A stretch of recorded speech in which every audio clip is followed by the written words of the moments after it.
Hello, I'm Stewart A. Swerdlow And Diane Mourglia-Swerdlow. for expansions.com, and this is the middle of August 2012, and time for our news podcast.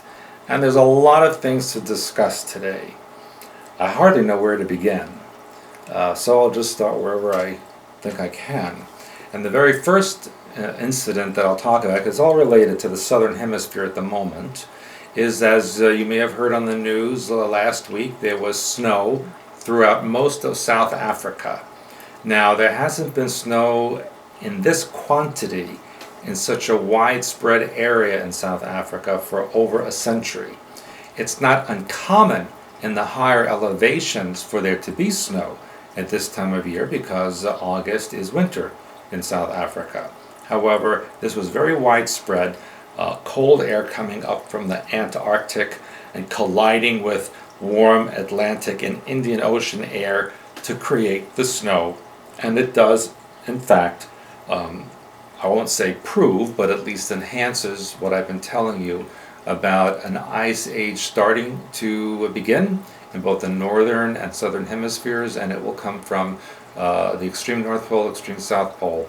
And in light of that, I wanted to mention about some information that was sent to me from Austria just a couple of days ago about revelations of the hollow earth and a possible pact between the U.S. government and those in the hollow earth from Antarctica that goes back many, many decades. And it goes, of course, to the Nazis and the Fourth Reich. And what is not really known historically is that the Germans in 1901 to 1903 were really one of the first, or maybe the first people to send an expedition to Antarctica back in that time. Historically, that has been given to the Norwegians back in 1913, 14, 15 when they sent expeditions to Antarctica, some of which were killed by the cold. Their ships were stuck in the frozen ice, and many of the expedition members were lost. But it was a decade before that that the Germans sent expeditions to the South Pole, and in fact at that time in 1902 and 1903, the Germans claimed most of Antarctica for Germany. And that is why in World War II, they took over the Norwegian part of Antarctica and created Neuschwabenland, or that base 211 underneath Antarctica. And in fact, in a book in 1920 called A Journey to the Earth's Interior, or Have the Poles Really Been Discovered?, the author, scientist Marshall B. Gardner, stated that he believed there was a pact between the U.S. and Germany, stating that the U.S. Would allow Germany to develop weapons, etc., in exchange for exchanging information. And in this book, he questions how do scientists explain the fact that when we go north, it becomes colder up at a certain point, and then begins to get warm. He also says, as far as the North Pole is concerned, that the farther north you go, more warm water and warm winds come from the north, when this is supposed to be a land of solid ice. Now, if you compare that to what they're saying now in 2012 and saying this is global warming, this was written in 1920, almost 100 years ago, and talking about warmth in the northern part of the Earth. It also states, how can they explain in the ice cliffs of the northern part of Greenland, there are large areas with red pollen from unknown plants, and they find seeds of tropical plants floating in the water. How could that be possible? They also find logs and branches of trees, sometimes with fresh buds on them, found in these cold northern waters even in the wintertime. And also in the northern part of Greenland, there is the world's greatest habitat of mosquitoes.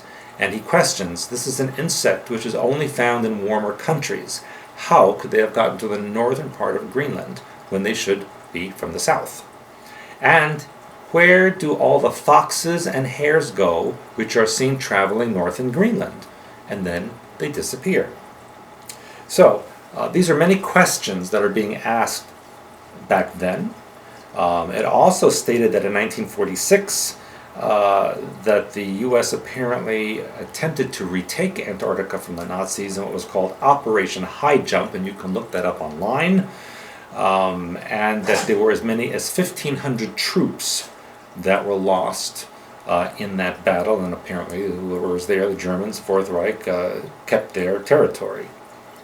And according to Admiral Byrd, who was the commander of Operation High Jump, he said, and I quote, "The largest menace comes now from the South Pole because they had observed airships that could fly to impressive speeds."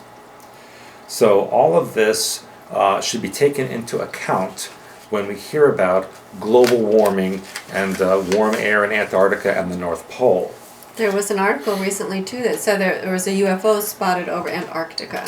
Yes, and I believe that even over Ireland recently where it chased a helicopter. Is that correct? Well, that is, but they are trying to decide if that was true or not true, like always.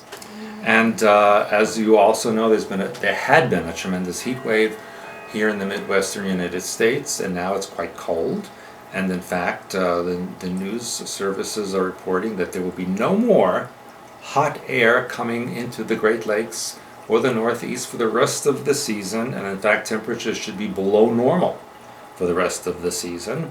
And it's been raining quite extensively, so as far as we know, there should be no more drought conditions. Now, many of you have been writing in about certain things which I need to address. For example, many of you are saying the Olympics are over, it's August 12th, it's done, and there's been no staged alien invasion. What happened? Well, the whole ceremony and ritual aspect of the Olympics was the foundation for the staged alien invasion. Let's look at that. The ritual ceremonies and astral entities and alien entities that were seen in the opening and closing ceremonies, the dead babies. We've talked about this extensively over the last couple of weeks. And let's not forget the UFO that was sighted over the Olympic venue. It did turn out to be a blimp, or so they said. So I'm going to say, so they said. Or so they said, but the idea was that all the world's conventional news services reported it as a UFO and said it was a mystery. So that was already an imprinting for what they have planned. And so they have started major staged alien invasion triggers. They are now in place. And let's not also forget that just a couple of months ago, American scientists said that by the year 2014, we will have contact with an alien civilization. So this has been a setup and the beginning of the staged alien invasion.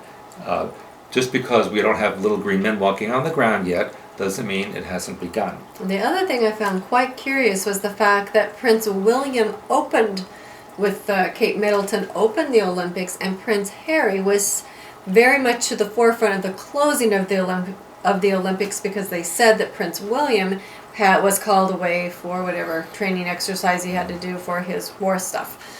Mm-hmm. But I thought that was very curious as well, because again, I go back to Prince William's 21st birthday party when they kind of gave him the continent of Africa, and I kind of wonder why they're presenting Prince Harry in this light with Kate Middleton. Well, the other interesting thing is a big topic since the beginning of the Olympics has been the planet Mars. At the very same time that the Olympics was going on, the NASA Mars rover Curiosity was shown driving across the surface of Mars, and if you remember, in the horizon they spotted a large, strange object in the distance. Then, as they examined it, suddenly and mysteriously, the object disappeared. So again, an imprinting of what may come. And also in this time period, a Dutch company said that by the year 2018, there was going to be a colony on Mars of people from the Earth, and were asking for volunteers to go one way for the rest of their life to Mars. And that this ship would leave in 2018, and by 2020, a colony would have been established on Mars, and that would be added to in the decades to come. So definitely there is an imprinting going on here. There's been a resurgence of of movies about Mars, stories about Mars, and CNN had an article called "Why I Love Mars." One thing after another. So yes, there is definitely an imprinting going on about space and what is going on in space. And I guess another topic I need to address, which is, honestly, people, why do you think like this? Last week I wore a t-shirt from Russia that had the emblem of the Romanov family on it. And some of you have commented on the YouTube channel that because of that it proves I'm an Illuminati disinformation agent. People, if you look at your clothing and I saw the labels and brand names on your clothing, I could say the same thing about you. That t-shirt was actually a gift, and it's true, from a KGB agent that I knew in Asia who gave me that as a birthday present last year. And I wore it on that video because I am going to Russia and I'm trying to drum up support and love from all my Russian friends and people. Let's not forget you were also filmed in that shirt for a Russian documentary. Yes, I was about right after yourself. that. I filmed for TV Russian television video that they will be showing in September about me. So yes, that's why I wore it, people. You can believe what I like, whatever you like. There are many of you out there who write very strange things. And what about your necklace? There always Oh yes, there was comment. comment. How many times? What people listen? I've told you this for 4 years. This is not a Templar cross, although it's called that. This was originated by Mary Magdalene, and it was taken by the Templars, it was taken by the Nazis, it was taken by a lot of groups that used it for their symbol, but that doesn't change the meaning of it. You know, the swastika was also a very powerful, ancient, and it still is, important symbol related to ancient cultures and the symbol of all the elements of the earth. The Nazis took it and made something else out of it. It doesn't change what it really stands for. So please, people, don't look at every little thing and make a conspiracy out of it. That's my job, okay? And also remember, you're a disinfo artist. Oh, yes. Because... Oh, I've been accused of everything that you can possibly... You pick a crime, I'm accused of it somewhere on the internet. But remember why you are... what the proof is now. I told you about. No. The proof is that you're still alive. Oh, yes, I'm sorry to disappoint you that I'm still living. Because all the good dead people who tell the all truth are dead. They're all dead.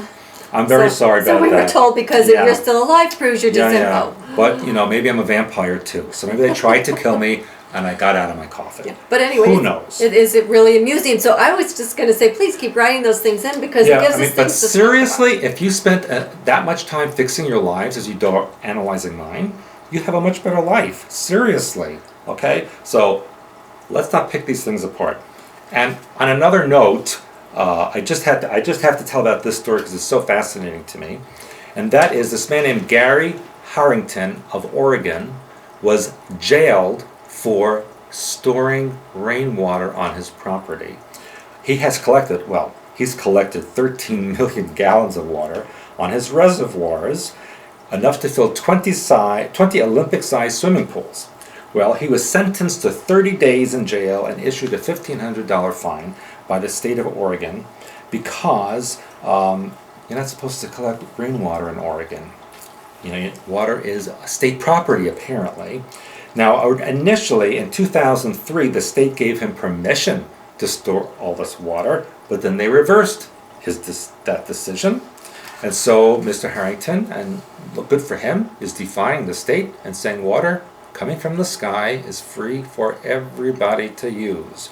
And he's not going to back down, and we support him 10,000%. So, on that note, I hand it over to you. All right. Well, you know, I always have lots of things that will keep you entertained, and I promise I will not disappoint anyone today with what I have for you. So we'll start out with some of the, so-so stuff, and we'll work into the bigger stuff. Now, the first thing I find interesting, and there's got to be a reason here, but for some reason all the actors out there or people that are in the public eye are rescuing people, and this seems to be a big thing these days. So Stephen Baldwin, it says, to the rescue. He says the Baldwin brother became the latest celebrity Good Samaritan on Thursday when he rushed to help an epileptic woman having a seizure at the posh Peninsula Hotel in New York. And then why they put this in here, I don't know. In this article, it says, in a strange and morbid twist, the incident took place just hours after a Florida man at the hotel committed suicide by jumping off its 22-story high sun deck. I stay away from the Peninsula Hotel people. And I think so. But it says Baldwin follows in the footsteps of Jennifer Lawrence, Dustin Hoffman, Mila Kunis, high-profile celebrities who have recently played heroes in real life. And they also did this, I don't remember, so there was like a mayor in Chicago. But I mean, every time you turn around, there's some celebrity or high-profile personality that is playing a hero. So I don't know if that's helping imprint hero, like Superman, Batman, kind of the hero programming. I saved the bug that was flying in the house. I let it outside. Good for you. I was wished it. I didn't kill it. Wished it dead. And then we could have had it in a bug bar or something like that when I true. cook. Yeah. All right, rising from the dead. Now again, we're telling you about the word resurrection. We're talking again about the staged alien invasion and the second coming of Christ. And they want this imprinted in your head. So again, this is one of these articles that to me shouldn't even be out there, but because they're making such a big deal out of it, there's got to be a reason. So this article is telling us that Sue Hubbard of Williamsport, Pennsylvania, was sure that the man she saw floating in the Susquehanna River on Thursday was a drowning victim. She was so sure, in fact, that police, firefighters, and even a coroner were called to the scene.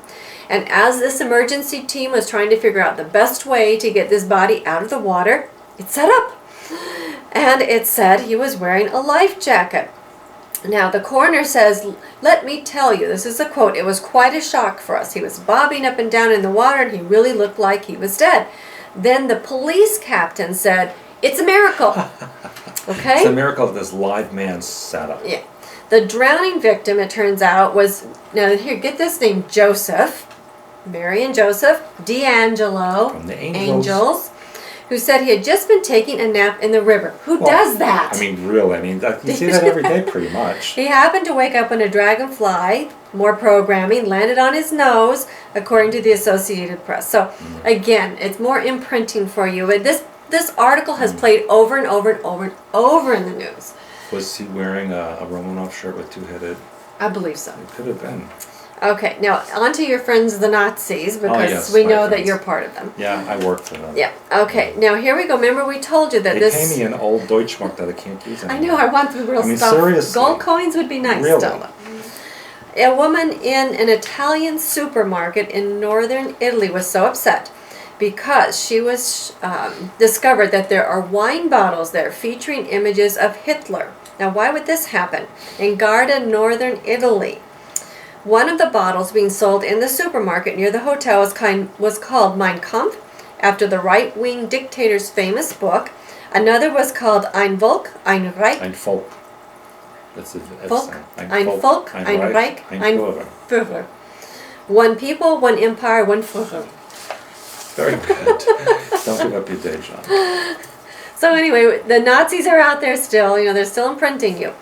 Now this one, again, these are possibilities in my mind, the way that things are going, and it wouldn't surprise me. So this is why I'm bringing this to your attention. This one was written about in the Small Wars Journal. Again, it's something I never heard of. But it was an article entitled Full Spectrum Operations in the Homeland, A Vision of the Future. And this was written by a retired U.S. Army colonel and a woman named Jennifer Weber. Now, who are these people? Let me tell you who they are. Okay. The retired U.S. Army colonel is now a seminar leader at the University of Foreign Military and Cultural Studies at Fort Leavenworth, Kansas. Isn't there a federal penitentiary there? Leavenworth? I think so. And Weber is currently an associate professor of history at the University of Kansas, but has also toured the country speaking about President Lincoln and the Civil War.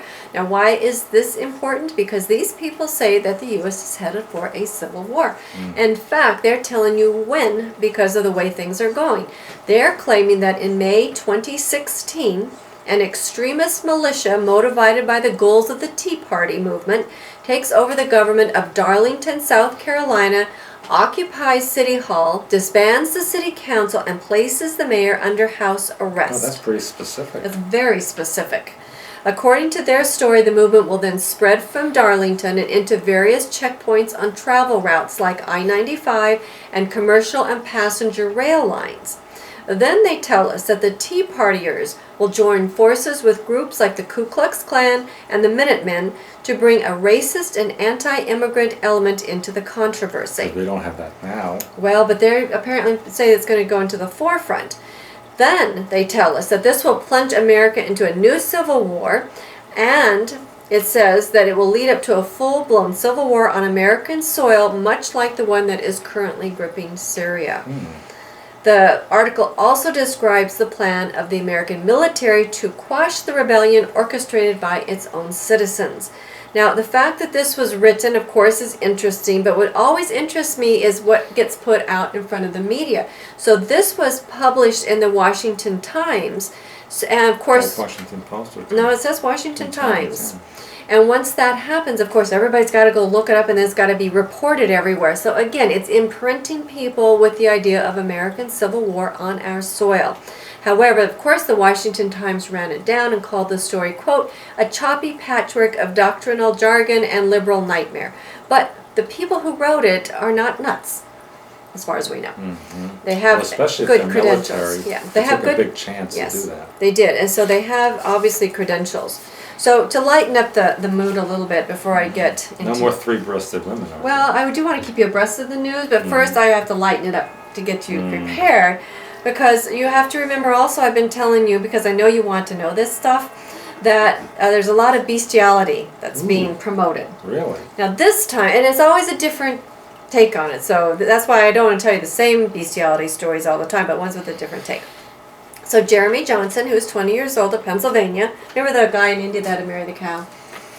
I don't think that's going to make this guy marry. Gives a whole new meaning to have a cow. Yes, you always said that last time. I did. think that's an old joke now. So I need a new writer. Okay, shoot me. Okay.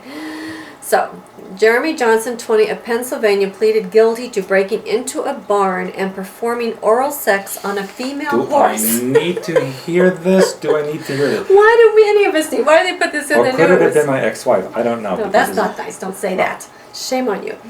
Johnson's case comes on the heels of a story earlier this year about a man who is accused of receiving oral sex from a cow, or no, from a horse.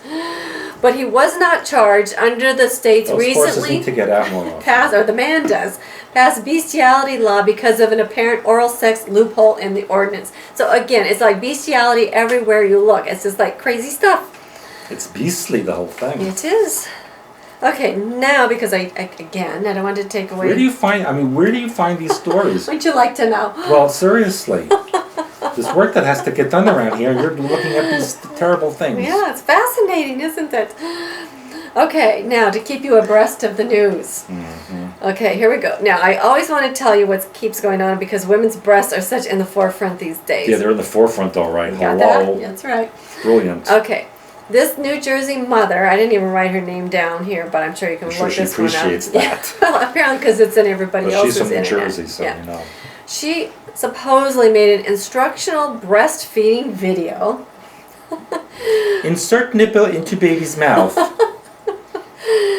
Well, okay, this was done by a third party, and apparently she thought it was going to be on like teaching mothers how to nurse their babies, but instead it was used on a pornography site.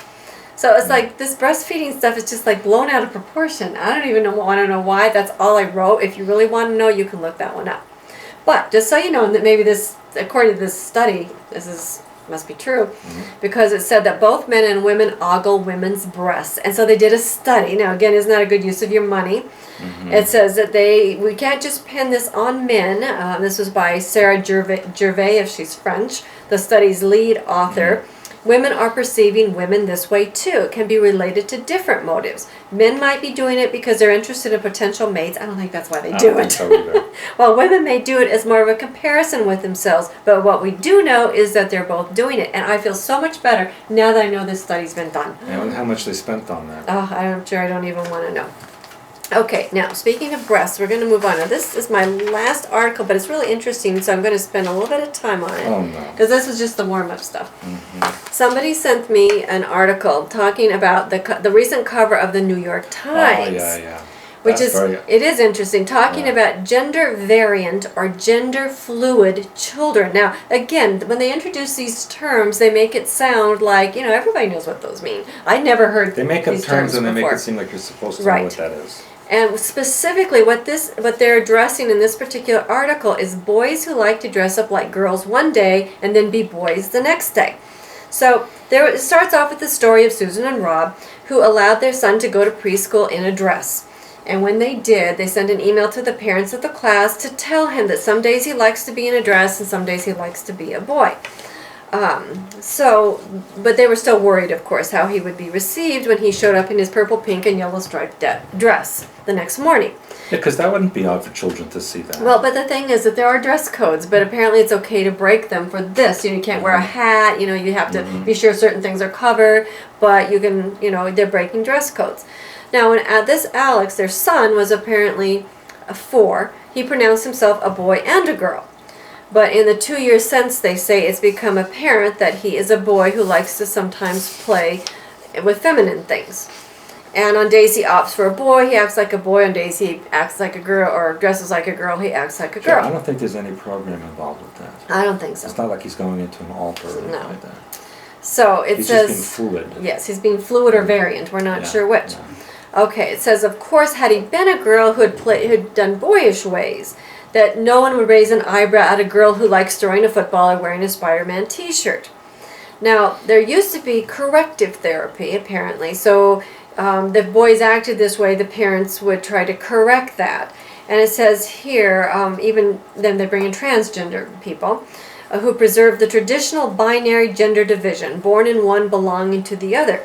But now here, this is another term I want you to remember, because this is coming along. It says that the parents of boys in that middle space, that they don't know what they are. Right, argue that the gender is a spectrum rather than 2 opposing categories, neither of which any real man or woman precisely fits.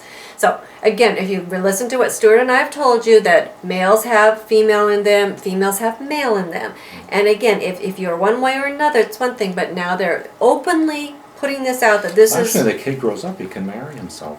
Well, that's happened in some of my news stories, if you've read those. Okay, so, anyway, when the parents asked if they wanted the child to refer to him as a she, he said, no, I'm a he. So then they wondered if the son would eventually be transgender. Now, again, this is another interesting thing that I didn't know was being done, but they make it sound very normal. They knew more doctors were giving puberty-blocking hormones to pubescent children considering a transition to the other sex. Why do pubescent children, they're not old enough to form those kind of decisions on their own? And why would a doctor give some kind of medication to block a natural bodily function and development? Right. To me, it sounds, again, like medical experimentation and programming. This is supposed to buy time and spare the young teenagers the angst of developing secondary sex characteristics that feel terribly wrong to them. So they're being kept androgynous. That's correct. They support hormones for teenagers who want to become the opposite sex because mounting evidence indicates it best eliminates their misery. Now, we're not saying that sometimes this happens, but there's a difference between what they're trying to do here and when it's natural within a person. It says the biology's influence, expressions of masculinity and femininity are culturally and historically specific. I found this very interesting. In the 19th century, many of you know, both boys and girls often wore dresses and long hair until they were 7, and colors were not considered gender specific. At times, pink was considered strong and a masculine color, and blue was considered delicate. Children's clothes for both sexes at that time included lace, ruffles, flowers, and kittens. And this changed in the 20th century, we're told. At the same time, listen to this, suffragists, is that how you say that word? Yeah. Were pushing for women's advancement. So at that time, that's when women took to wearing pants and working outside the home. And they began be doing things that were considered masculine. So the idea of a girl behaving like a boy lost its stigma. So they covered the basis of turning, kind of masculinizing women. They covered that base. Now what are we doing? We are feminizing men, and it's becoming acceptable. And these days it says flouting gender conventions extends even to baby naming. That names that were once given and considered only masculine, now they're being given to girls. So now we're shifting again. We're taking the femininity out and we're turning them into either male or genderless. However, boys are still tainted by the slightest whiff of femininity. Now, of course, there's something that I cannot confirm, but this says in the article that in Samoa, biological males who adopt feminine mannerisms are accepted as a third sex called fa'afafine. And it says in the U.S., again, those who occupy middle space, which again I never heard that, call themselves genderqueer. Never heard that one either. And you know I do a lot of exploration. I never heard that one. Okay, gender nonconformity now is the next term that they're throwing out, saying that they're not conforming to their specific gender. So this is, it brings another child, who called himself a boy girl, and upset his parents, of course, when he saw his son in his neighbor's flower dress and strutting in a friend's wig. Now, go back to Alex, our original child. During circle time, his teacher told that some male friends wore nail polish and earrings. Of course, we've seen the idea of pierced earrings come in, and some men wearing nail polish, and we have seen some men wear makeup more and more these days. She told them when she was younger she liked wearing boy sneakers, but did that make her a boy? And so she went on through this, long thing. Can you not imagine not being able to wear pants when you wanted to? She said to the girls, and the girls thought that would be awful, blah, blah.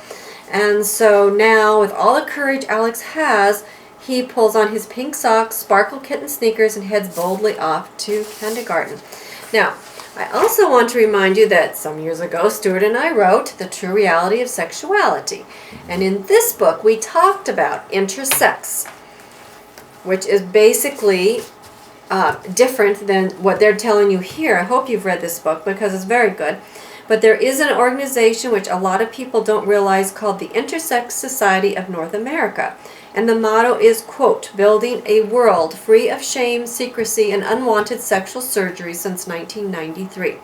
According to their information, these types of births are much more common than most people realize. This organization says that in approximately 1 out of every 100 births, there is a baby born whose body differs from that of the standard idea of a male or female body.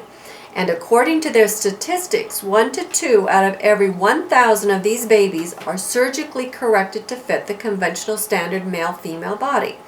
So the first question most parents are asked is that when the baby is born, is it a boy or a girl? And sometimes the sex cannot be determined even through working with the chromosomes. They cannot tell.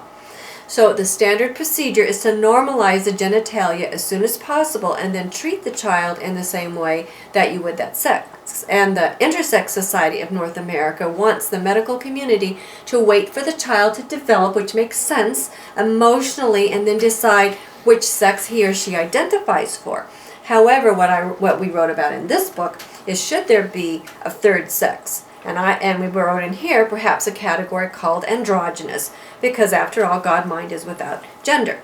Perhaps these people are genetically closer personification of the original creative force. But these are people who are born this way versus what we're talking about here. Which may have more to do with programming. Yes. So that's why it is so confusing to find out who and what you are, because there are some people who are intersex, but they have been denied that, and instead we're going into the programming ways of allowing them to switch from alter to alter without taking that into consideration. And again, it doesn't even take into account transgender, which is another story, which may be valid, or it could also be programming, depending upon the person.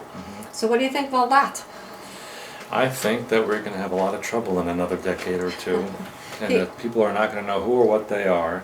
There's going to be a planet full of Michael Jacksons out there. Yeah, I think that's a good way to put it. And they won't know what genetics they are, what gender they are, what planet they're from, the time period they live in. Yeah, that's right. And create a virtual world. Yeah, well, the virtual world, and remember we talked about the Olympics and that deep pink.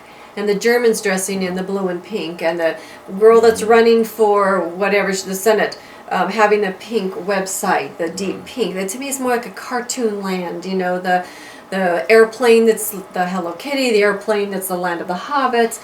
So you don't know who you are. I mean, talk about programming. It's just incredible. And I do want to mention that I talked last week about the people who are pulling their eyelashes and all their hair out, and I had somebody write in who couldn't leave the house saying, I never thought of programming.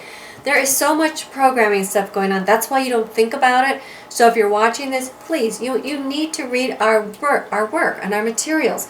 On our site, Hyperspace and Oversoul Basics, pay-per-view, it's very, very reasonable for what you get out of it. I think it starts at about $29 that you can watch, like 8 or 10 hours of material. But we have so much stuff on our site that can help you.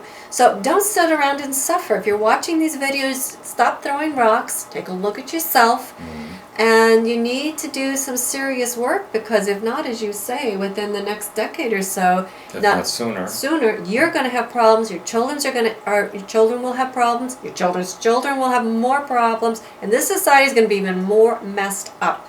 So stop it now. Stop the weirdness, the wildness now. Seriously. And I will be next week, second half of August, I will be seeing you in Iceland, England, Morocco, Ireland, and Scotland.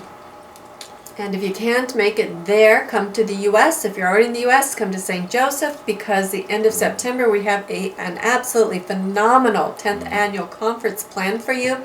Pyramid Storehouse of Knowledge. Let's find out how to open up your own inner pyramid. We have Dr. Sumir Osmanagic all the way from Bosnia to show us about his hidden discovery that's absolutely, totally, stunningly amazing.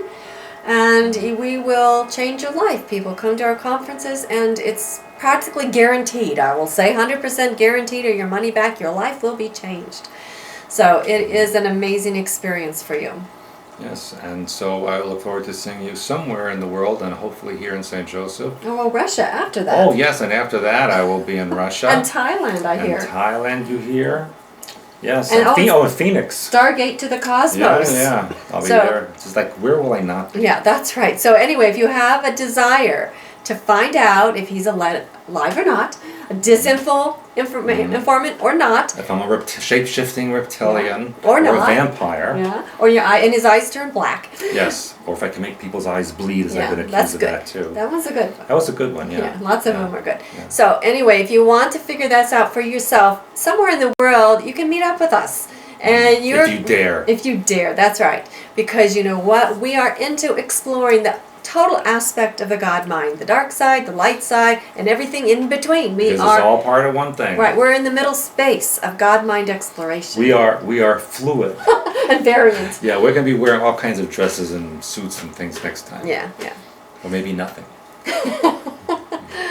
All right, so with that said, I don't know when I'll see you, but she'll see you next time. Yeah, well, hopefully you'll be reporting in from wherever you are, and I can give them some updates. Yeah, absolutely. And of course, check his Facebook page, because he likes to post there when he's traveling. Yeah, you just never know what I'm going to say. Or pop up. Yeah, I never know what you're going to say, actually. That's true. You say the weirdest thing, people. That's really very entertaining for us. If we're entertaining you, trust me, you're entertaining us as well. So thank you. Yeah, so until next time, it's Stewart A. Swerdlow. And Diane Mourglia-Swerdlow. And we'll see you next time. Bye-bye.